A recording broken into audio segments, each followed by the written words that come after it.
Hola, saludos a todos y bienvenidos nuevamente a mi canal de YouTube.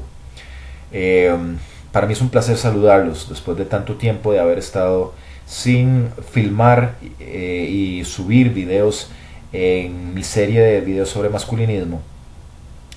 Y es un placer también para mí contarles que la razón por la cual he decidido regresar hoy con este nuevo comentario es porque, por un lado, he estado recibiendo comentarios de estímulo, de apoyo, de ánimo por parte de varios visitantes de mi canal, todos los cuales yo recibo con muchísimo agradecimiento y son muy importantes para mí. Y por otro lado, porque tuve un fuerte golpe de inspiración y motivación este fin de semana recién pasado, después de haber asistido a una conferencia que se realizó en el Colegio de Abogados de Costa Rica sobre los desaciertos y el impacto negativo que ha tenido la ideología de género en nuestra cultura, en nuestro sistema legal, en nuestro sistema de salud y educativo, y que contó con la participación de profesionales de muy alto nivel. A nivel nacional tuvimos profesionales en el campo de la salud, de la promoción de la salud, del derecho y de la teología, pero además se contó con la estimable participación del juez Francisco Serrano, a quienes posiblemente muchos de ustedes reconozcan por la labor que él ha realizado en España, en la denuncia del impacto tan tóxico que ha tenido la ideología de género en el sistema de administración de la justicia en ese país. El juez Francisco Serrano, para mí fue un gusto escucharlo comentando el impacto que ha tenido esta ideología en su vida profesional y en su vida personal, y poder por lo menos compartir el espacio con él y ver cómo por primera vez aquí en Costa Rica se abrió a discusión esta temática tan importante. A raíz de la participación que tuvieron dos colegas, los considero en la promoción, en el área de la salud mental, cuyos nombres vale la pena mencionar porque la verdad es que sus comentarios fueron en general muy acertados y muy valiosos. Uno de ellos fue Federico Bermúdez, psicólogo aquí en Costa Rica, que trabaja con una fundación dedicada a la defensa de los derechos del hombre, y la otra es Rebeca Ruiz, trabajadora social, que también trabaja en lo mismo. Sobre todo Rebeca Ruiz, sobre todo en la prevención del síndrome de alienación parental y la defensa de los derechos de los niños. Y a raíz de los comentarios que ellos hicieron, todos los cuales consideré valiosos y acertados, también quise yo venir a hacer este planteamiento propio en torno a la temática que se trató este fin de semana. Me interesa mucho explorar con ustedes si la ideología de género tiene realmente cabida en la promoción de la salud mental, en la psicología, en el trabajo social, en la medicina, en cualquiera de estos campos. ¿Tiene o no tiene la ideología de género lugar ahí? Porque yo no escuché ese comentario, me parece que faltó de parte de los compañeros que expusieron este fin de semana. Mi postura personal es que, y no solamente mi postura, es una postura compartida por muchos, pero mi stand en este tema es que realmente la ideología de género es un discurso, una forma de un paradigma profundamente neurotizante. ¿Okay? Y cuando hablamos de neurotizante, cuando hablamos de neurosis, pues tenemos que partir de una definición para que todos entendamos de qué se está hablando. Vamos a ponernos un poquito teóricos por un instante nada más. La neurosis, para que todos ustedes sepan, se puede definir desde las ciencias de la salud como un estilo de afrontamiento o de enfrentamiento de los problemas y los retos de la vida, un estilo de afrontamiento que es totalmente desadaptativo. ¿Qué es lo que significa eso? Expliquemos brevemente. Si yo tengo un problema, por ejemplo, en este momento, aquí en mi casa, ahí el tanque de agua caliente está descompuesto y parte de la familia se está teniendo que bañar con agua fría. Si yo tengo un problema y hago algo para resolverlo, eso es adaptativo. Hay dos formas en que yo puedo proceder a resolver un problema. Una es de manera directa, por medio de acciones dirigidas a corregir el problema. Por ejemplo, en este caso, arreglando el tanque de agua caliente, llamando a una persona, a un electricista, para que venga y le cambie la resistencia o haga lo que tenga que hacer. Y otra es por medio de acciones indirectas que me permitan a mí replantearme la situación, de tal manera que ya no parezca un problema. En este caso, ¿qué significaría eso? Bueno, significaría, por ejemplo, aprender a disfrutar de duchas frías. Empezar a leer un poco, informarme sobre todos los beneficios que tiene el bañarse con agua fría, compartir con compañeros que tienen esa práctica para que ellos me cuenten cómo lo hacen de manera que les resulte menos traumático, menos chocante, y empezar a disfrutar de las duchas de agua fría. De cualquiera de las dos maneras, ya sea que yo resuelva el problema o que modifique mi percepción del problema, cualquier cosa que vaya orientada a resolver o eliminar el problema es adaptativo. Si al contrario, lo que yo hago no resuelve el problema, ¿okay? Si lo perpetúa o lo empeora, eso es desadaptativo. Y todos en algún momento, a la hora de afrontar un problema, lo hacemos de manera equivocada, ¿okay? Lo hacemos de manera desadaptativa, pero eso no es en sí un estilo de afrontamiento desadaptativo. Cuando yo me enfrento a un problema nuevo, es normal que yo, por medio del ensayo y el error, me equivoque y lo haga mal inicialmente. Pero si yo insisto constantemente en afrontarlo de una manera que es autoderrotista, que no lleva nada positivo, que no me ayuda a resolver el problema, que lo que hace es empeorarlo o hacerlo crónico, eso ya en sí se convierte en un estilo de afrontamiento desadaptativo, y eso es la neurosis. Se puede decir que la neurosis es, en términos muy sencillos, un mecanismo para eludir lo que es ineludible, para eludir una realidad con la intención de no experimentar angustia, ¿okay? La esencia misma de la neurosis es el autoengaño y el malestar emocional, la ansiedad, la frustración, el enojo. La mayoría de los psicólogos modernos reconocemos que el origen de la neurosis es complejo. Es decir, puede deberse a muchas cosas y puede originarse de muchas formas. Pero una de las mejores puertas de entrada para tratar la neurosis, para abordarla y trabajar con la neurosis, es el análisis de la forma en que la persona piensa. ¿Okay? Es lo que se llama en psicología psicoterapia cognitiva. Indiscutiblemente una de las mejores herramientas para el abordaje de la neurosis. ¿Por qué? Porque hay ideas que de por sí son neurotizantes y usualmente son ideas que le impiden a una persona aceptar las cosas tal cual son y aprender a lidiar con ellas de manera realista y eficaz.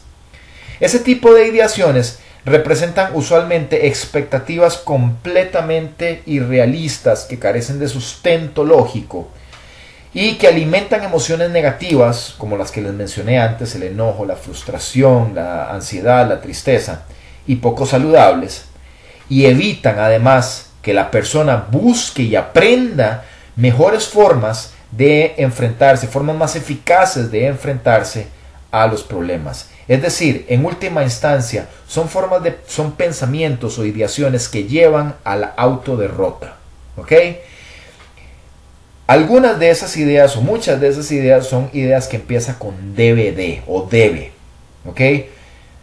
Por ejemplo, les voy a presentar las siguientes. Y ustedes me van a decir si esto les suena conocido a algo que hayan ustedes escuchado en las ideólogas de género o los ideólogos de género. La gente siempre debe aceptarme tal cual yo soy. Y yo siempre debo gozar de la aprobación y el beneplácito de las demás personas. Las personas siempre deben adecuarse a mis expectativas. Si no lo hacen, Yo debo sentirme molesto, debo sufrir y mortificarme por ello, y las demás personas deben ser castigadas. Las cosas deben salir siempre como yo espero, o de lo contrario, debo mortificarme por ello. Yo nunca debiera sufrir malestares por ninguna razón. La vida siempre para mí debiera ser placentera y yo debiera siempre experimentar un estado de absoluta alegría o absoluta paz. ¿Les parece conocido? Esas son apenas algunas de las ideas irracionales que existen. Y todas ellas son ideas que parecen caracterizar a la típica feminista de género que insiste en que los hombres y las mujeres deben ajustarse a un patrón de conducta que ya ella tiene o que ya él o ella tienen definidos en su cabeza. Que los hombres no deben mirarle el trasero a las mujeres que llevan minifalda, que las mujeres deben ser capaces de tener absolutamente todo en esta vida sin estresarse, familia, trabajo exitoso, belleza, salud, tiempo libre, que nada jamás debe hacerla sentir mal, especialmente la conducta de un hombre y demás.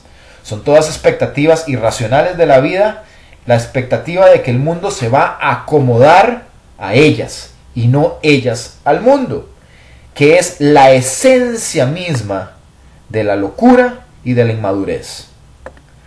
Al plantear esto, yo no estoy diciendo que está mal que las personas aspiren a que las cosas funcionen de cierta manera. Es normal que todos aspiremos a estas cosas, que todos tengamos preferencias y que tengamos claro también que esas preferencias puede ser que se cumplan o puede ser que no. Yo considero que el tratar de modificar las cosas para que se adapten a mí en cierta medida siempre es positivo. Es la característica de un líder, es la característica de un activista, es la característica de una persona que lucha por lo que quiere. Eso está muy bien. Pero cuando yo convierto mis preferencias en exigencias rígidas para mí o para los demás, de cómo las cosas siempre deben de darse, entonces me predispongo a sufrir mucho, a sufrir por culpa de esa forma mía de pensar. Cualquier profesional en salud que sea siquiera remotamente competente debe estar preparado para reconocer y para contrarrestar ese tipo de ideaciones. Jamás y bajo ninguna circunstancia debería de estimularlas o de promoverlas. La ideología de género acusa muchísimos defectos si se analiza desde esa óptica. Para empezar, empieza por pintar una visión completamente distorsionada de lo que han sido las relaciones de género, las relaciones históricas entre hombres y mujeres, porque las describe como una lucha histórica de poder. Si eso fuera cierto, si históricamente lo que hubiera existido entre hombres y mujeres es una lucha perenne por el poder, pues entonces estaría muy bien, porque lo adaptativo es reconocer las cosas por lo que son y lidiar con ellas desde esa base. Pero el problema es que, como ya lo he explicado en otros videos, por ejemplo el video sobre desechabilidad masculina, esa idea de que los hombres y las mujeres han vivido en una constante lucha por el poder es una perfecta estupidez. La relación histórica entre hombres y mujeres ha estado más marcada por la colaboración que por otra cosa. Y si las mujeres han sido oprimidas por su rol de género en algunos aspectos, también los hombres han sido oprimidos en algunos aspectos por el suyo. Ninguno de los dos sexos puede reclamar con autoridad que ha sido víctima exclusiva y única de la opresión de género, a pesar de lo que esa ideología parece insistir y de lo que algunas personas ya parecen dar por cierto.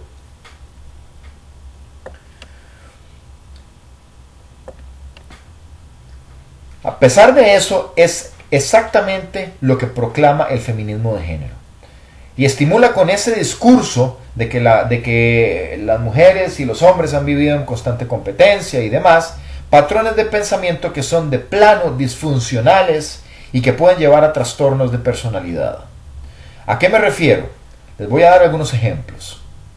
Cuando a una mujer se le enseña a pensar que el mundo es un lugar hostil, que la mitad de la población, es decir, los hombres, es opresora, que buscan oprimirla deliberadamente y que eso la convierte a ella en una víctima vulnerable y débil por definición, se está preparando, allanando el camino para un pensamiento de tipo paranoide. Y ese es exactamente el tipo de pensamiento que acusan autoridades educativas en los Estados Unidos cuando promueven una histeria colectiva por una supuesta epidemia de violaciones que se están dando en los campus universitarios, cuando el dato real es que la cantidad de violaciones reportadas anualmente en las universidades estadounidenses es una en cada 10.000 estudiantes femeninas. Son como 475 casos confirmados que tiene el FBI. ¿Okay? Pero se está estimulando la ideación de tipo paranoide. Otro, cuando a la mujer se le agrega que la razón por la cual los hombres supuestamente buscan oprimirla y tenerla a su servicio y anularla es porque ellos tienen envidia de ella, porque ella es un ser superior a él en todos los aspectos intelectuales y morales. Y cuando se le enseña que ella merece mejores condiciones que los hombres deben ser discriminados de una manera positiva, para que ella nunca deba competir en igualdad de condiciones con ellos, se estimula el pensamiento de tipo narcisista. ¿Okay?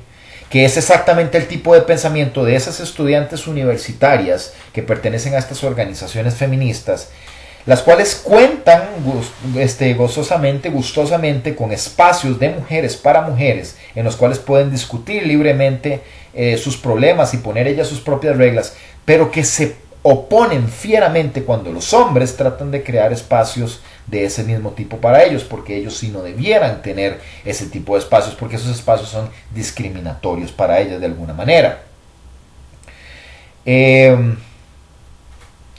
Y también, cuando se le enseña a la mujer que ella tiene derecho de manipular los datos en una investigación, de manipular a las personas con mentiras, de crear campañas engañosas, de mentir para obtener lo que ella desea, porque de por sí ella vive en una condición de desigualdad, y que tiene derecho además de agredir impunemente a su pareja, de arruinarle la vida porque se le antoja hacerlo, porque su sufrimiento presuntamente es mayor que el de cualquier otro ser humano en el planeta Tierra.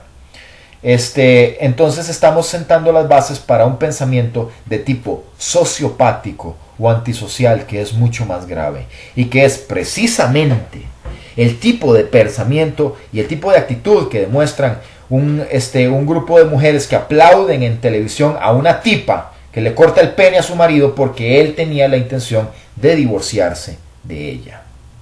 Entonces, díganme ustedes, ¿existe alguna compatibilidad entre la ideología de género y la promoción de la salud mental? A mí me parece que no, y que hay más que suficientes argumentos para decir que no.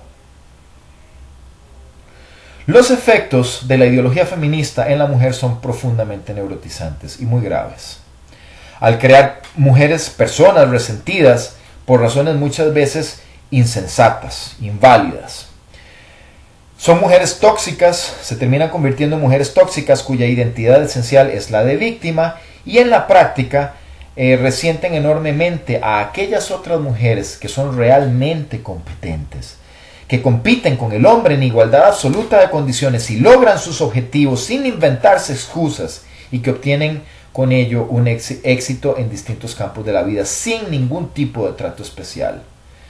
Muchas de esas cosas yo las he desarrollado en los videos sobre violencia doméstica, violencia sexual, falsas acusaciones, brecha salarial y fraude de paternidad, y no los voy a repetir aquí. Sin embargo, los efectos, esos son los efectos en la mujer, pero los efectos en el varón y en la vida familiar no son menos graves y menos perniciosos. Históricamente, los hombres siempre han llevado sobre sus hombros, y lo siguen llevando a pesar de los muchos cambios que ha habido en nuestra sociedad, la carga del sustento de la familia. El hombre trabaja para mantener a la mujer y para darle a ella lo que necesita para cuidar de los hijos.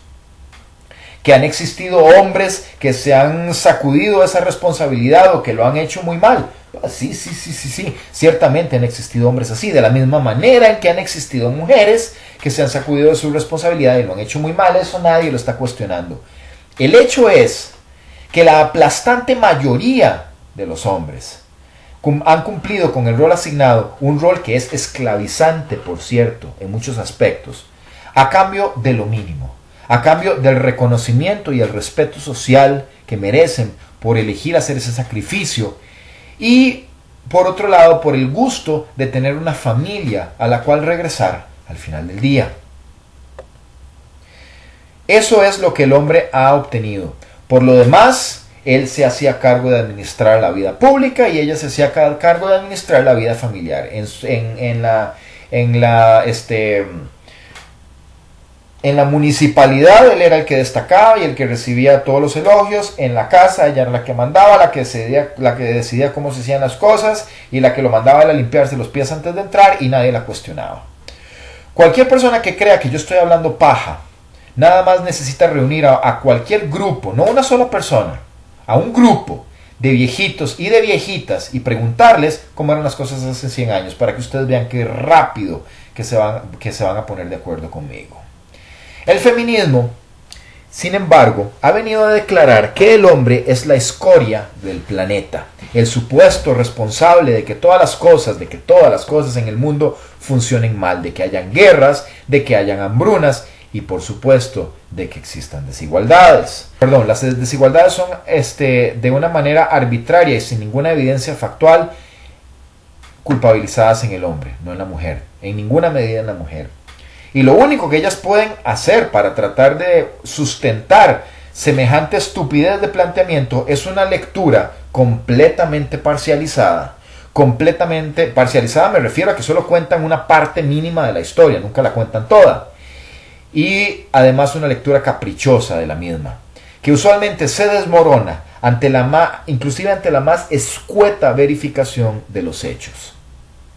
Pero eso no ha evitado que la sociedad como un todo le haga caso a ese discurso, se trague ese cuento y le retire al hombre el respeto y el reconocimiento que alguna vez obtuvo a cambio de ser el burro de carga para esta sociedad. Tratar al hombre como una basura, ya sea por nocivo que es supuestamente, o por tonto e incompetente que es, se ha convertido en todo un nuevo deporte y es constantemente ejemplificado en los medios de comunicación a través de personajes como Al Bundy, por ejemplo, o como Homero Simpson, por mencionar solamente dos íconos de esa cultura.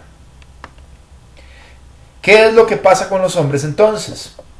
Pues ellos tienen dos opciones. Pueden aceptar ese discurso de que ellos son basura o pueden rechazarlo. Aquellos que rechazan esa representación social de sí mismos y de su masculinidad pueden terminar por rechazar también el mandato social de casarse y de ser exitosos.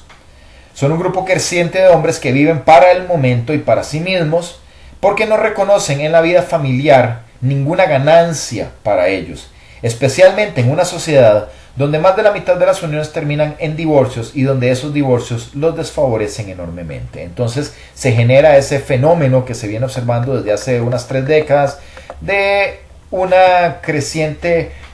creciente número de hombres que presuntamente le tienen miedo al compromiso, eso es lo que se dice, pero que a mí me parece que en realidad están tomando decisiones muy calculadas y muy sensatas.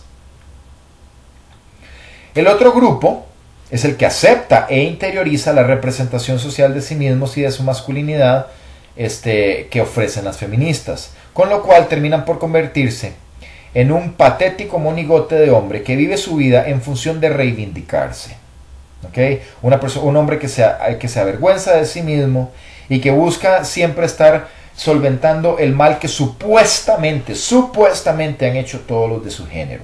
Terminan defendiendo y complaciendo como esclavos a mujeres que en muchos casos, y yo conozco casos así, ni siquiera les reconocen o respetan el esfuerzo que ellos hacen. Todos nosotros conocemos a alguien así. Hombres que terminan por resentir a aquellos otros que obtienen la atención y la aprobación de las mujeres sin tener que doblegarse a cumplir todos y cada uno de sus deseos y de sus caprichos. Y todo eso única y exclusivamente logra potencializar el conflicto en las relaciones de pareja, en las relaciones de matrimonio. En la práctica, lo que yo he observado que termina ocurriendo es que las mujeres empiezan, después de haber estado expuestas a este pensamiento, empiezan a navegar con la vida con una regla con la cual andan midiendo absolutamente todo. Andan midiendo todos los intercambios que se dan entre ellas y algún hombre, ya sea hombres fuera de su familia o ya sea con su propia pareja. Todo lo miden. Y cuánto tiempo libre disfruta cada uno de ellos, cuántas horas de trabajo doméstico realiza cada uno, cuántas ventajas obtiene cada uno de su relación, cuánto ha ayudado la relación a potencializar el éxito profesional de cada uno, cuánto los hijos quieren a cada uno de los papás. Y lo curioso es que ellas parecen tener un indiscutible talento para figurarse, para terminar concluyendo que siempre son ellas las que salen perdiendo en esos intercambios.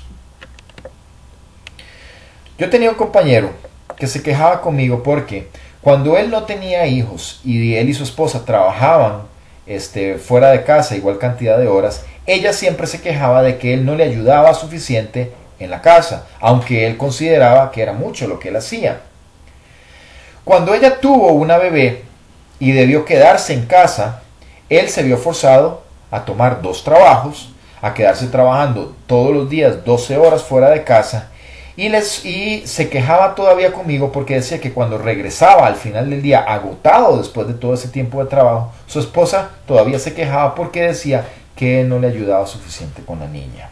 ¿A ustedes les parece que hay algo fuera de lugar ahí? Porque yo a él le preguntaba, dime una cosa, ¿cómo haces vos para constatar qué tanto se dedica ella a trabajar, qué tan cansada termina ella después de 12 horas de estar en la casa? ¿Y cómo hace ella para medir qué tanto te dedicas vos a trabajar y qué tan cansado terminas vos después de haber estado trabajando 12 horas fuera de la casa? ¿Cómo hace uno? ¿A dónde se logra una equidad?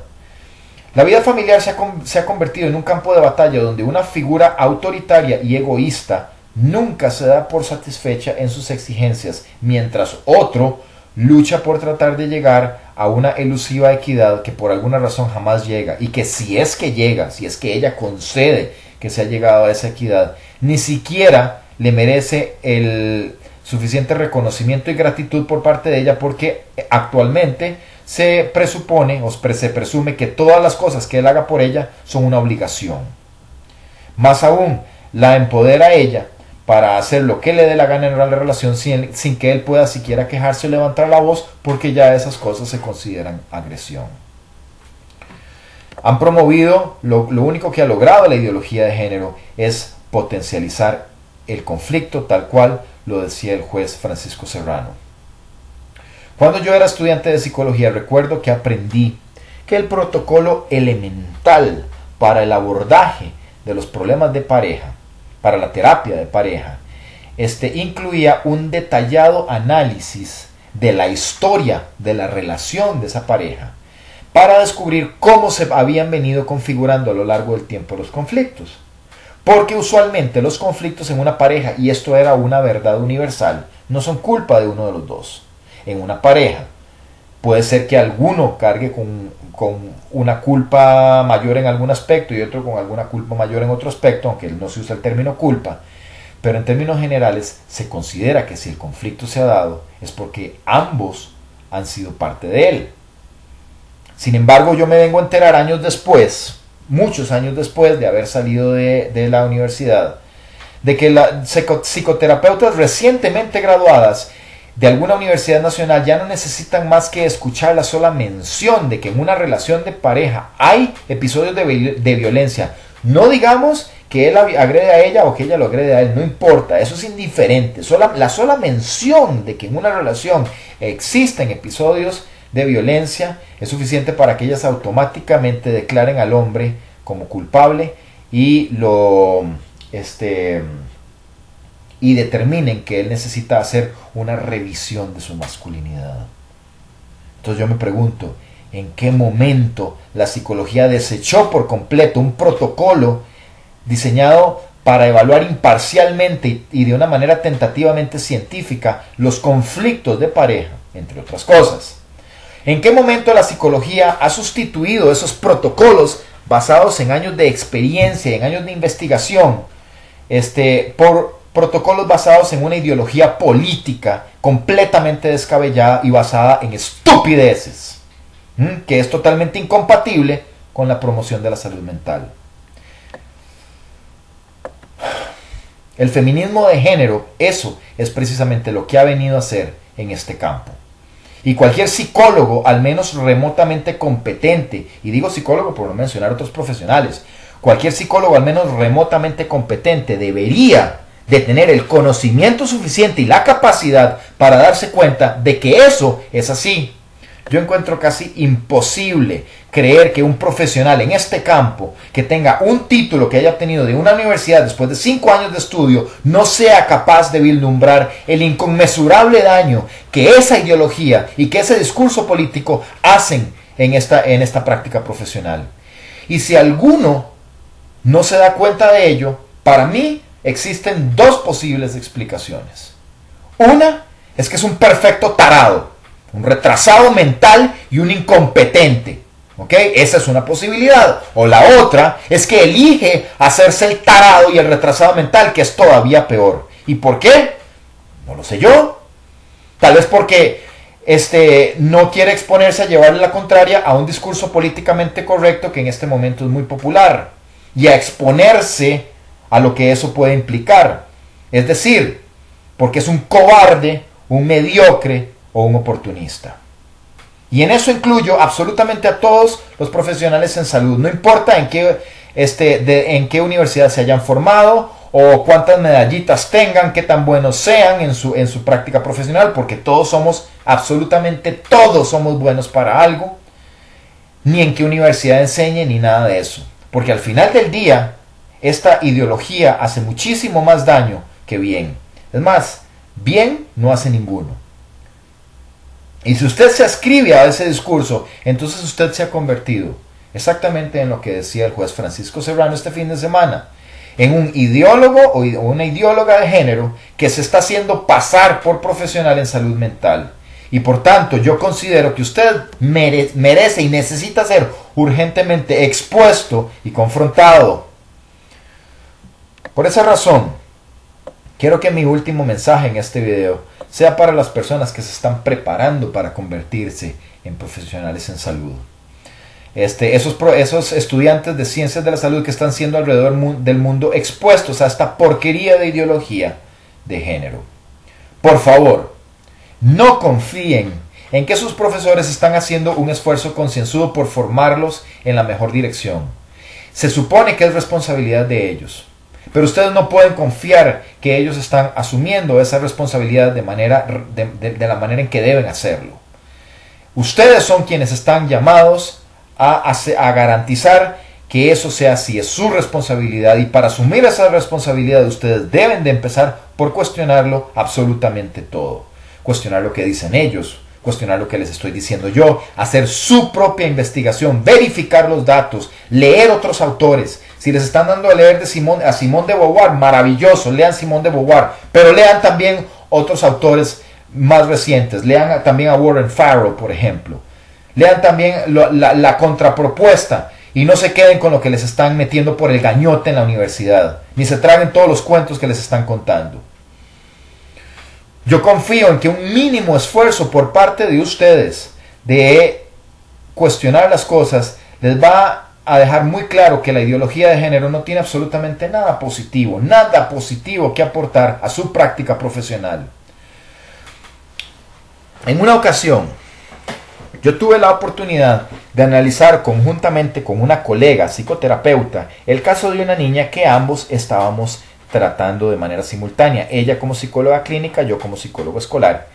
Y en esa ocasión, cuando hablábamos de la familia de ella, la escuché acusar al marido, al padre de la niña, al marido de la mamá de esta chiquita, de ser un rescatador de mujeres. Rescatador de mujeres. Ella se estaba refiriendo a un hombre que se había casado con esta mujer, a la cual había encontrado en condiciones precarias, con la intención de darle un hogar y condiciones de vida más dignas. Pero ella no lo dijo como un cumplido. Ella lo dijo despectivamente. como un insulto, como si eso fuera algo que él hacía para sentirse superior o para hacerla sentir inferior a ella. Y yo me pregunté en ese momento, ¿en qué cajita de cereal esta mujer se habrá sacado su licencia para practicar psicoterapia? ¿En la clase de cuál payaso, de cuál payasa ella escuchó por primera vez el término rescatador de mujeres y decidió que era aceptable implementarlo como un insulto para un hombre que cumple con el mandato social de ser proveedor? ¿Desde cuándo resulta que estamos nosotros, los psicoterapeutas, en el negocio de vilipendiar al hombre que procura dar lo mejor de sí mismo, o lo mejor que sabe dar de sí mismo, para una mujer? Yo espero sinceramente, y se lo digo a ustedes estudiantes, y se lo digo a ustedes jóvenes, no tener que avergonzarme de ustedes algún día de la manera en que en ese momento me avergoncé de esta colega. Espero que esta nueva generación venga más bien a arreglar lo que las últimas 4 generaciones de profesionales en salud, incluyendo mi propia generación, han cagado, discúlpenme el francés, de manera tan mayúscula. Porque les digo que hay que ser bien miserable para seguir haciéndose la vista gorda de los enormes problemas que están aquejando a la comunidad masculina actualmente, y para no reconocer que esos problemas no fueron provocados exclusivamente por él, que las mujeres han tenido una participación clave en la creación y el mantenimiento de absolutamente todas las desigualdades que aquejan a hombres y a mujeres. Ya se quedó corto ese discursito que declara al hombre culpable de absolutamente todo, y ya va siendo hora de que empecemos a hacer las cosas bien hechas. Les agradezco mucho su atención, los invito a que compartan el video y a que se suscriban. Hasta luego.